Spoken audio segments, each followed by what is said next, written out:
Memahami hidup semut adalah memahami bagaimana makhluk kecil ini bisa membentuk peradaban yang sangat kompleks dan sukses. Kehidupan semut berpusat pada koloni, yang berfungsi sebagai satu kesatuan tunggal atau yang sering disebut sebagai superorganisme. Setiap semut dilahirkan untuk menjalankan peran tertentu, memastikan efisiensi maksimal koloni.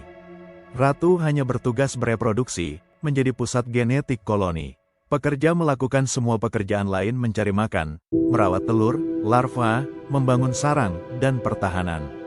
Prajurit pekerja yang lebih besar dengan kepala dan rahang yang kuat untuk pertahanan. Semut pekerja adalah betina steril dan tidak bisa bereproduksi. Seluruh hidup mereka didedikasikan untuk membantu ratu mereka menghasilkan lebih banyak saudara, bukan untuk kepentingan individu mereka sendiri.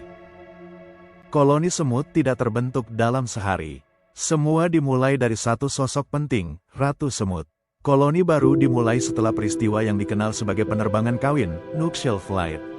Ratu muda dan semut jantan meninggalkan koloni induk. Mereka kawin di udara. Semut jantan mati tak lama setelah kawin, sementara ratu menyimpan sperma untuk digunakan sepanjang hidupnya. Ratu yang telah dibuahi mencari tempat yang aman untuk bersarang, biasanya di celah tanah, di bawah batu, atau di kayu yang membusuk. Begitu menemukan tempat, ratu menanggalkan sayapnya. Otot sayap yang tidak terpakai kini diubah menjadi sumber energi, protein, untuk bertahan hidup dan mulai bertelur. Ratu menggali sebuah ruang kecil, menutup dirinya di dalamnya.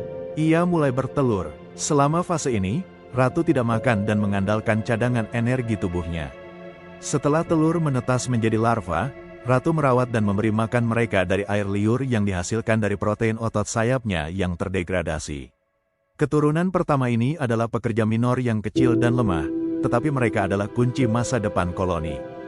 Begitu pekerja pertama menjadi dewasa, mereka mengambil alih semua tugas.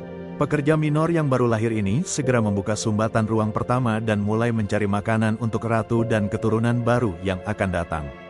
Semut pekerja menggunakan rahang dan kaki mereka. Semut pekerja mulai menggali material tanah atau kayu. Mereka membawa butiran material tersebut butir demi butir keluar atau memindahkannya ke ruang yang berbeda.